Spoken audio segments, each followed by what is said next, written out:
Vídeo com informações do Flamengo, que tem mais um jogador convocado para a seleção brasileira, e eu vou dar minha opinião sobre essa convocação. Vocês já sabem quem é, provavelmente, se não sabem, vão saber agora, é o zagueiro Fabrício Bruno, que foi chamado para a vaga do Militão, que se machucou e foi cortado da lista do técnico Dorival Júnior. E sobre essa convocação do Fabrício Bruno, eu vou dar minha opinião já, no vídeo de agora, e também falaremos no vídeo de agora um assunto que está gerando muita polêmica, fair play financeiro. Por que será que alguns clubes são contra e outros a favor? Eu vou trazer aqui alguns pontos para a gente debater e vocês vão tirar a própria conclusão de vocês, se são a favor, se concordam com o meu pensamento ou não. Vamos lá, pessoal. É o seguinte, Memphis Depay.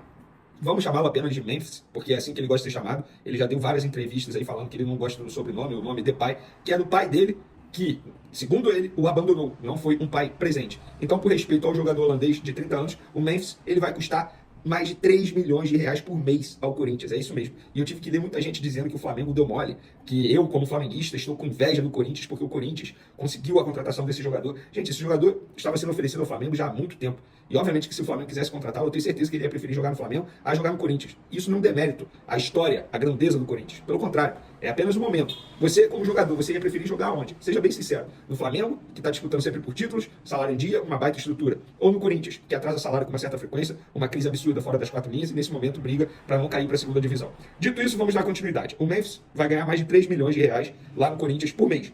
O Martial, atacante francês, pediu mais de 2 milhões para jogar no Flamengo. O Flamengo, obviamente, não topou nesse primeiro momento e muito menos cogitou em aceitar dar 3 anos de contrato para ele. Hoje, a gente pode ver nas redes sociais o John Textor debochando do Flamengo novamente sobre fair play financeiro. Ele postou uma imagem da loja do Flamengo, o bonezinho lá, e ele brincando sobre isso e citando fair play financeiro. A Leila Pereira deu uma boa entrevista ao jornalista Flávio Prado, lá no canal dele. Eu assisti a entrevista inteira. E durante essa entrevista, a Leila Pereira fala de uma maneira direta, ela não cita o Corinthians, mas ela fala como é que tem clube que deve salário e faz contratação de peso. Se referindo ao Corinthians, que a gente sabe disso, foi uma maneira, digamos, simpática da Leila Pereira ao criticar a postura do Corinthians e de outros clubes também que praticam essa modalidade, digamos assim, porque para mim isso é doping financeiro. E aí, eu quero entrar no ponto seguinte, por quê? Os clubes que estão muito bem administrados, bem na saúde financeira, que é o caso do Flamengo, é o caso do Palmeiras, é o caso do Fortaleza. O CEO do Fortaleza, Marcelo Paz, que foi presidente de Fortaleza, o cara que comandou a reestruturação financeira do Fortaleza, ele citou o Flamengo como um bom exemplo de reestruturação financeira e também defendendo o fair play financeiro. Porque esses clubes que estão muito bem administrados e financeiramente falando também estão bem, eles defendem o fair play financeiro e outros clubes não defendem o fair play financeiro, como o Corinthians. Como o John Textor, que hoje é presidente de uma SAF do Botafogo, e ele critica muito o fair play financeiro lá da Europa. Tudo bem, eu acho que lá na Europa tem vários defeitos no fair play deles e vários clubes dão um jeitinho, entre aspas, de furar esse fair play financeiro, por exemplo, fazendo contratação através de metas, basta o jogador entrar 3 vezes em campo, que aí é obrigado a comprar. Enfim, por quê? Porque pro John Textor está sendo maravilhoso. O clube que ele administra, no caso o Botafogo, não fatura um terço do que ele está investindo. E repito, ele não está errado. Ele está dentro da legislação brasileira. Ele não está errado. Agora, se tiver o fair play financeiro, ele não vai poder fazer esse tipo de investimento. E sejamos francos, ele vê no Botafogo a possibilidade de ser campeão. Porque os outros clubes que ele administra, no caso o Lyon e o Crystal Palace, não brigam por títulos. A verdade é essa. E o Botafogo, ele vê a possibilidade de ser campeão. Tanto é que ele está investindo pesado. Pesado. Por que o Corinthians não é a favor do fair play financeiro? Porque pode continuar fazendo o que eles estão fazendo. Contratando e devendo a Deus o mundo. O meu ponto é o seguinte. O fair play financeiro tem que ser debatido. Independentemente de qual foi o motivo que alavancou esse debate, mas esse debate, esse assunto fair play, acontece há muito tempo. Em 2019, quando o Flamengo investiu pesado, muita gente falava, cadê o fair play financeiro? De uma forma ignorante, por sinal. Porque o Flamengo estava gastando dentro daquilo que poderia. O Flamengo é um clube responsável desde 2013. Quando a Leila Pereira chegou, na verdade a Crefisa chegou ao Palmeiras, lá, esqueci o ano, mas enfim, o então presidente do Atlético Mineiro falava em fair play financeiro de uma forma ignorante, porque a Leila Pereira e a Crefisa não estavam fazendo nada de errado. O fair play financeiro ele vai melhorar e muito o produto futebol brasileiro. Tem que ter esse debate. Então, de um lado, os clubes que estão estruturados financeiramente são a favor. Do outro lado, outros clubes que não estão estruturados, ou que são SAF, não são tão a favor assim. Por que será? Acho que já deu para vocês entenderem, né, o motivo. E é por conta disso que o Flamengo não contrata por contratar.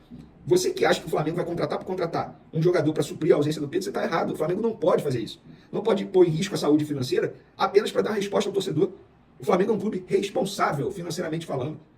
Como é que você vai pagar mais de 3 milhões de reais por mês para um jogador? No caso, o Memphis, é o que o Corinthians está fazendo. Como é que o Flamengo vai contratar um jogador e pagar mais de 2 milhões de reais por mês? O Martial, que não joga desde dezembro. Se fosse um contrato até dezembro, curto, beleza. Mas o cara pede 3 anos de contrato. Como? O Flamengo não pode ser irresponsável. Infelizmente, o Pedro se machucou após o fechamento da janela de transferência. Nesse caso, a diretoria está certa. E aí eu quero saber a opinião de vocês sobre os jogadores do Flamengo atual, nesse domingo eles receberam folga, tá? Se reapresentam segunda-feira e dão continuidade à preparação para pegar o Bahia na próxima quinta-feira, jogo importante pela Copa do Brasil. O departamento médico do Flamengo tenta deixar Gabigol, De La Cruz e Arrascaeta à disposição do técnico Tite, e o técnico Tite não terá mais um jogador para essa preparação, pelo menos nesses próximos dias aí até o jogo. Porque o Fabrício Bruno foi convocado para a seleção brasileira para a vaga do Militão. E aí, cara, com todo respeito ao Dorival Júnior, cara, que eu adoro, todo mundo que me acompanha aqui no canal sabe o quão fã eu sou do Dorival Júnior, como pessoa, como profissional. Mas eu acho que dessa vez ele errou. Com todo respeito ao Dorival Júnior, sério, tinha mesmo que convocar um zagueiro? Não vou nem falar o Fabrício Bruno. É apenas um jogo contra o Paraguai na terça-feira. A seleção brasileira já tem outros zagueiros lá. Gabriel Magalhães, Beraldo, Marquinhos, tem o Danilo, que na minha opinião não é nem mais lateral direito, para mim ele é zagueiro que pode fazer essa função. O próprio André já jogou de zagueiro no Fluminense. Eu acho que faltou um pouco de bom senso do Dorival Júnior da CBF e não chamar o Fabrício Bruno, ou chamasse um outro jogador que não fosse atrapalhar o seu respectivo clube. Porque no caso do Fabrício Bruno só vai atrapalhar. O Fabrício Bruno não vai jogar. Não vai jogar. E eu não sou contra a convocação dele não, tá? Eu acho ele um dos melhores zagueiros do futebol brasileiro atualmente. Acho até que os torcedores do Flamengo deveriam valorizá-lo mais. O meu ponto é chamar apenas para um jogo. Ele deixou de chamar o Rafinha para o ataque, porque o Rafinha estava suspenso para o jogo contra o Equador e não ia chamar apenas para o jogo contra o Paraguai. Vai chamar o Fabrício Bruno apenas para um jogo. E aí atrapalha a preparação do Flamengo para o jogo importante pela Copa do Brasil.